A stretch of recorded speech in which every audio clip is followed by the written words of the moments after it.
Welcome to the future. This here is Snow, the newest robot servant that literally is on the market at this moment. Now, this robot costs a little over $8,000, which is probably the most expensive robot we've seen yet, but it does offer a lot, in which this here is a kiosk robot. Now, you're probably wondering, what can it do? Well, the question is, what can it not do?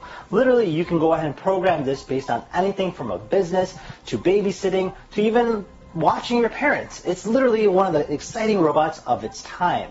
Now, this was sent over by Mike's Robot Lab. So if you guys wanted your very own, be sure to check out his link down below in the description for your very own. Now, in this episode here, we'll be taking a quicker look at Snow, as well as all the different functionalities in terms of the setup and in terms of what it can do in terms of capabilities. As this robot has SLAM functionality, among other variations, including a built-in Android screen allowing you to go ahead and program it based on any kind of event that you're attending. Now, without further ado, let's go ahead and get started and see what this robot's about.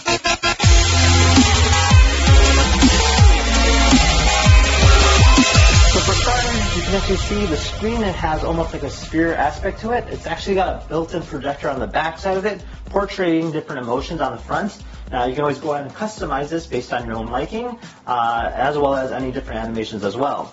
Now, you'll also notice that there's two different servos for the arms from the left to the right with built-in LEDs on the bottom, giving it a nice luminous glow, which you can also see on the bottom as well with LEDs going around as a ring. Now, this here is the main hub, or more or less the brains of the operation. So you can actually see what's going on the left here. So as Snow is listening to me, it'll go ahead and communicate or respond back based on those notifications. And then over here on the right, you can actually go ahead and scroll through here and use all the different functionality, such as fun here. You can go ahead and have the robot dance, tell a story, sing.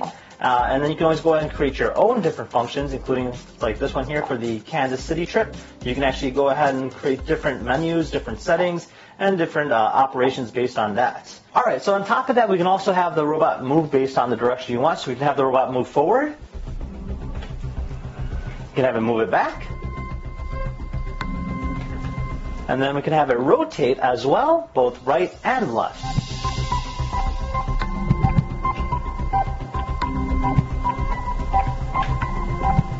And you can hear that it's actually very, very quiet. So the servos are really, really nice.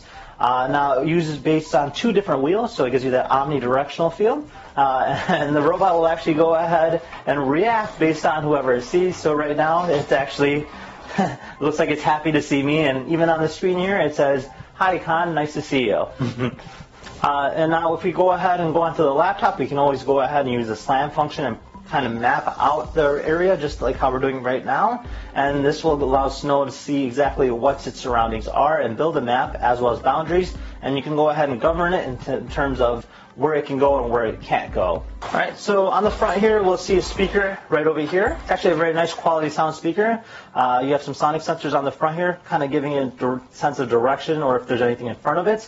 You have the LiDAR sensor on the bottom, knowing in terms of mapping out the location, as well as some infrared sensors as well, so it knows in terms of distance or if there's any obstacle avoidance as well. Now, on the back, you also have the same amount of different sensors, including the LiDAR.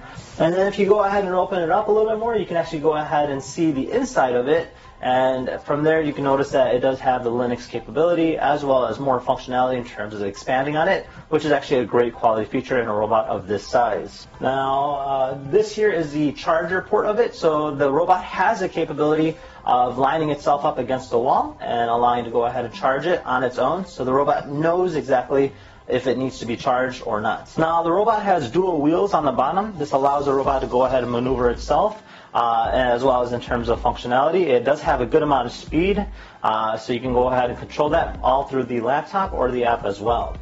All right, and now the robot does have a facial recognition software allowing to recognize users, so you can go ahead and program yourself. So in this case here, it recognizes me, and it'll actually move itself to go ahead and follow your movements as well. You can always use this in terms of businesses, so you can keep track of how many customers are coming in or how many similar customers are coming in terms of tally. So this is always a good idea in terms of making the robot being used as a door greeter as well. And there you guys have it. This here is Snow, a very fun interactive robot that looks almost like a penguin but is actually a lot more cuter. Now, if you guys had any questions about Snow, feel free to comment down below. Otherwise, thank you for watching. I'll see you guys next time. Take care now. Bye-bye.